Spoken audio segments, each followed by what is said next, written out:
Hey everyone, this is Steve coming at you with day 4 of my August challenge. Even though this is day 4's video, I actually made it on day 3 because I'm going to be backpacking, so I'm cheating. No, either I'll publish 2 today, or I think there's a way to actually publish it but then have it released tomorrow. So we'll see. But anyways, I'm gonna first off try to shoot for closer to 5 minutes for this video. So we'll see how I do on that.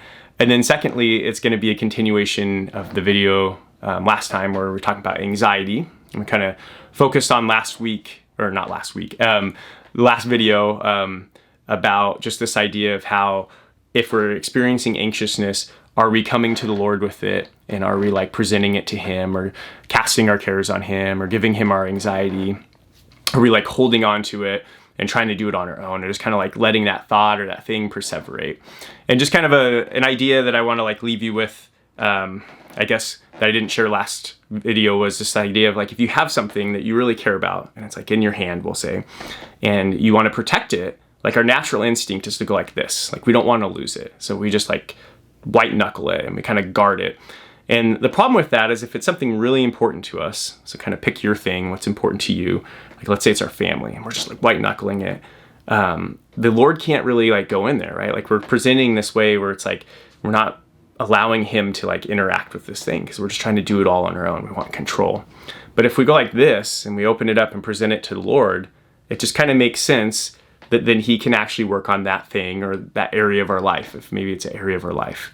And so with that, like first and foremost, I just would encourage you, like if you're feeling anxious, if you, just have needs that you really like want to share with the Lord, like share them with Him, like bring them to Him. And then it says, like, come to me, you who are weary and burdened, and I will give you rest. And so that's like a promise. Like we know He'll give us rest.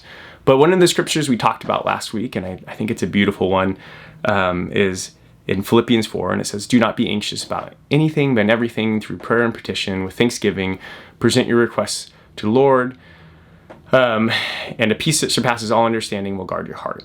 And in that, it talks about thanksgiving.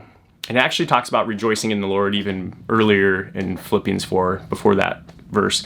But it says like with thanksgiving. And I think that's something that if we were not careful, we can kind of miss. Like we just like zoom through it. And there's just this idea, even like from kind of a secular counseling perspective, where I've heard people say like it's really hard to simultaneously have like great like thoughts of thankfulness or kind of an attitude of gratitude, and also like, and then kind of fill in the blank, like what other emotion you want to say. And usually it'll be anxiousness, but I've heard people, I think, kind of say anger and other things too. And it kind of makes sense. And for whatever reason, it doesn't mean that we can't experience multiple emotions at once. I think there's just some sort of like practical fact about us as humans that when what we tend to focus on is kind of will tend to affect us most. And so if we are thankful, I think if we have that heart of gratitude, like we just will tend to be like less anxious potentially, if that's our like main demeanor. And I have a lot of theories and different things, and it kind of goes into something called like the RAS even, stands for reticular activating system, as to why this may be from like a kind of neuroscience standpoint, but way too nerdy, not the lane that this is in.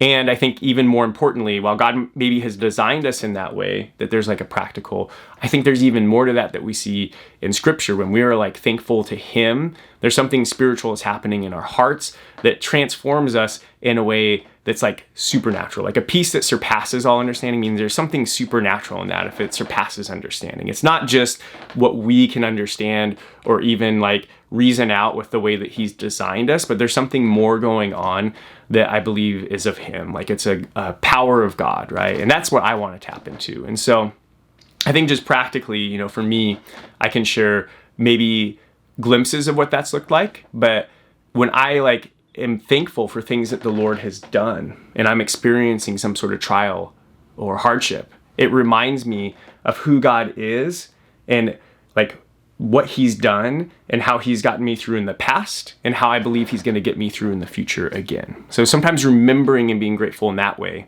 is something that helps me. Remembering and being thankful about who God is and who he says he is.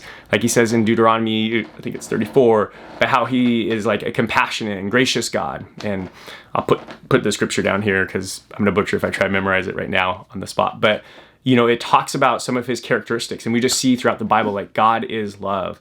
It says even in 1 Peter 5:7, the verse I shared last week about casting your anxiety on him, which is God, because he cares for you. Like we know he cares for you. And so remembering like who he is will help us. And I think we see that a lot in the Psalms. Like they just continue to like remember his character. And, even like in the Old Testament, I feel like the Israelites would do that too. Like they just continue to remember who God is. And if we do that, if we're just thankful and remembering who he is, I think it, again, transforms our heart, where it takes us from like this seat we put ourselves in, where we try to be in control and we try to be Lord of our lives. And we just like kind of turn around and say, hey, like God, I surrender this to you and I trust you. And I think the other piece of that is we see, in Matthew 6, like that other chapter I talked about that really speaks to worry. It says, when you seek first his kingdom and his righteousness, then these things will be added to you. And so the good news is we don't have to know how to necessarily like fix all our problems. God's going to give us wisdom. He's going to help us work through them. But what it does say we need to do is seek first his kingdom and his righteousness. So if we have our eyes fixed on him, we have our eyes fixed on those things, I just don't think we can lose. And so with that, we can be thankful. We can have gratitude in our hearts that we have these promises that he gives us and how to work through these things. And so I encourage you, if you find yourself in a spot where you're anxious, if you find yourself in a place where you don't have much peace or are not really finding rest, give it a try and see, take God up on that, present these requests with thanksgiving and see what happens. And there's many other scriptures I could have picked. I'm trying to keep this short. Yeah, I'm close to that 5-minute mark, but still not there. So with that, I'm actually going to pause. But yeah, when you notice like that anxious thought coming in, take every thought captive, make it obedient to the Lord, present your anxiety to him, and then have a mind of gratitude. Like have a mind of just thankfulness for what God has done for you in the past and who he is, like that, like everlasting, eternal God, that we know is unchanging. Like how beautiful is that? All right. That's it. All right. With that, I'm going to say, hope you're having a good day and love you guys, and we'll talk to you later. Bye.